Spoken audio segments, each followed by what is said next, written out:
A los químicos y a los científicos en general nos gustan mucho los modelos. No, esos modelos no, pero esto sí. Y es que los usamos todo el tiempo, ya que nos permiten describir de manera aproximada ciertos fenómenos que sin ellos sería imposible imaginarse de manera inmediata, ya que muchos de ellos son bastante abstractos como para que nuestra mente los comprenda de una manera no gráfica. Es por ello que los encontramos en todas partes, como libros de texto o videos. Y en este caso particular quiero hablar acerca de los modelos atómicos, ya que nos han permitido a los científicos estudiar de manera aproximada cómo se comportan los átomos, tomando en cuenta que conviven en un entorno que es muy diferente al de nosotros, que es macroscópico. Los átomos se encuentran en un entorno nanoscópico del orden de 10 a la menos 10 metros, que es la medida del Armstrong.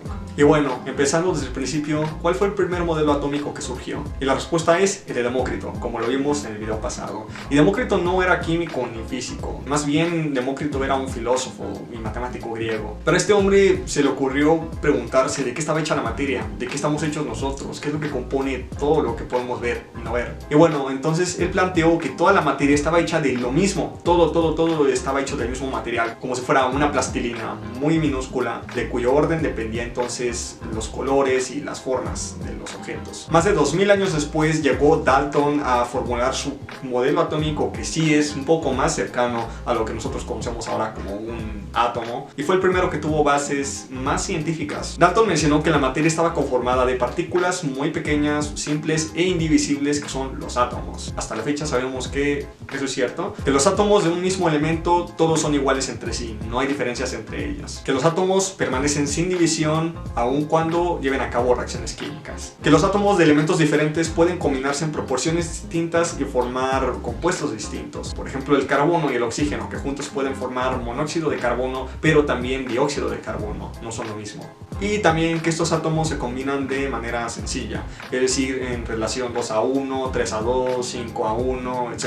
Siempre números enteros, nunca fraccionarios. 100 años después llegó Thomson, quien de hecho fue el científico que descubrió el electrón y propuso un modelo atómico que muchas veces se le hace analogía con un budín de pasas. Thomson consideró al átomo como una partícula esférica con carga positiva, en donde los electrones estaban dentro incrustados con cargas negativas. Para este entonces todavía no se conocía el protón, por eso él consideraba que esa carga positiva que contrarrestaba la negativa del electrón estaba dispersa en todo el átomo y no la poseía otra partícula extra. Sin embargo, hoy sabemos que el protón es una partícula muy importante que no podemos descartar al momento de hablar sobre átomos. Tiempo después, Rutherford llevó a cabo un experimento con una lámina de oro, a la cual le bombardeó partículas alfa, que no es más que helio cargado con dos cargas positivas. Entonces, él se dio cuenta de que al disparar estas partículas a la lámina de oro, estas partículas salían rebotando a todas partes, algo que era imposible según el modelo de Thomson, ya que la carga positiva de los átomos estaba concentrada en un volumen mucho menor al del átomo total. Y también daba a entender que la mayor parte del átomo era espacio vacío, lo cual hoy sabemos que no está muy alejado de la realidad. Entonces el modelo atómico de Rutherford sugería que la carga positiva del átomo se encontraba en la región central de este, en el núcleo, y la carga negativa se encontraba alrededor de esta carga positiva. Y en ese entonces todavía no se conocía al neutrón, aunque Rutherford por sí mismo teorizó la existencia de esta partícula. Sin embargo, a los físicos clásicos no les gustaba mucho este modelo, ya que suponía que los átomos colapsarían sobre sí mismos en un tiempo del orden de 10 a la menos 10 segundos.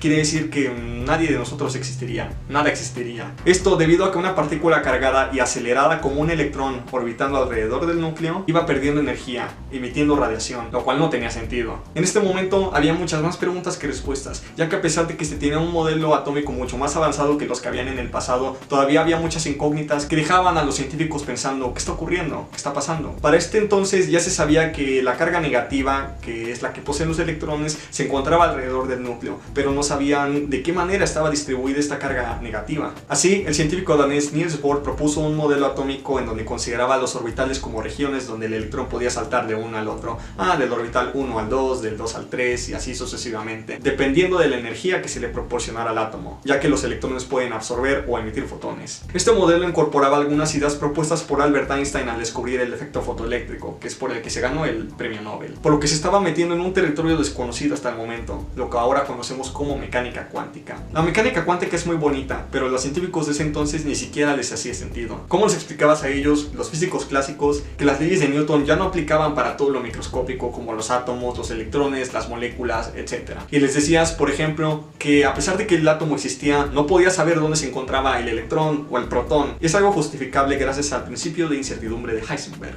Este principio nos dice que podemos conocer la posición de una partícula como el electrón o el protón, mas no el momento angular al mismo tiempo. Quiere decir que tenemos que sacrificar una de las dos variables. Podemos conocer más o menos una y más o menos otra, pero no las dos al mismo tiempo. Es como si yo dijera que tengo un Lamborghini, que en este momento está corriendo a 500.372987 km/h, pero no sé dónde está. Puede estar aquí o en Rusia. Entonces tú puedes saber qué velocidad lleva el electrón, pero no dónde está. Y al revés, tú puedes saber dónde está el electrón, pero no te sirve de nada si no sabes qué velocidad lleva. Pero bueno, regresando al modelo de Bohr, este también fue el primer modelo que introdujo el concepto de los números cuánticos. Podemos hacer una analogía de los números cuánticos con la dirección en donde vivimos. Nuestra casa se encuentra en una calle con colonia, número exterior, código postal, etc.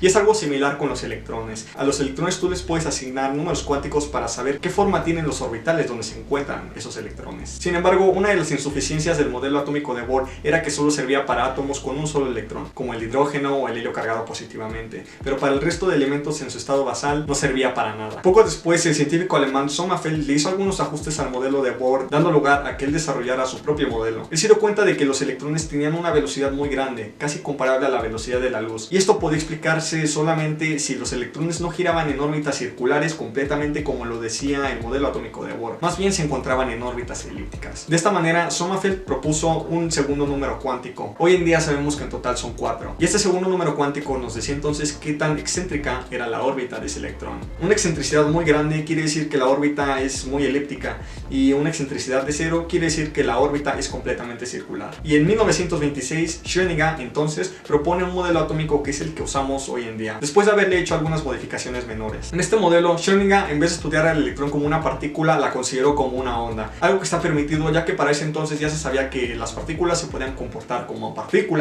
o como ondas. Schrödinger propuso en la ecuación que lleva su nombre un concepto llamado funciones de onda. Las funciones de onda son una manera de representar el estado en el que se encuentra un conjunto de partículas, en este caso los electrones. De esta manera, la función de onda nos permite explicar más o menos el comportamiento del electrón, que no es más que el lugar donde hay más probabilidad de encontrar al electrón. Obviamente al electrón le va a gustar más estar cerca del átomo que lejos de este. Y de esta manera es como se concibió el último modelo atómico, que es el que seguimos utilizando hasta el día de hoy. Y hasta aquí es donde llega el video de hoy. Si te ha agradado, por favor deja un me gusta, un comentario y suscríbete para quedarte a la espera de mi próximo video.